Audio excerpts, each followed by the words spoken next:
Hubungan Angelina Sondakh dan Reza Artamevia kian terjalin harmonis. Dua wanita yang sama-sama pernah menjadi istri mendiang Adjie Massaid tersebut kini hidup rukun tepatnya setelah Anggi keluar dari penjara. Komunikasi antara Angelina Sondakh dengan Reza Artamevia semakin hari semakin lancar, bahkan sering bertegur sapa dalam media sosial Instagram. Terbaru, Reza Artamevia mengomentari tingkah Angelina Sondakh yang duduk termangu di tepi jalan. Angelina Sondakh membagikan beberapa fotonya sedang duduk termangu di tepi jalan sambil menatap awan dan sekelilingnya. Tampak pula berjejer mobil sedang terparkir di pinggir jalan. Dalam caption, Angelina Sondakh menuliskan sekelumit kata bijak mengenai kehidupan. Tingkah Angelina Sondakh duduk termangu di tepi jalan sontak memicu reaksi Reza Artamevia.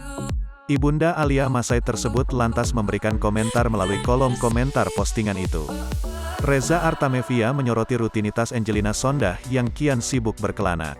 Baru saja bertemu dengan Reza Artamevia, namun Angelina Sondakh sudah melanjutkan aktivitasnya yang lain lagi.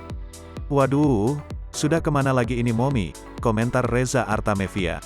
Tak cuma itu saja, Reza juga ikut memberikan dukungan untuk Angelina Sondakh agar semangat menjalani hari-harinya.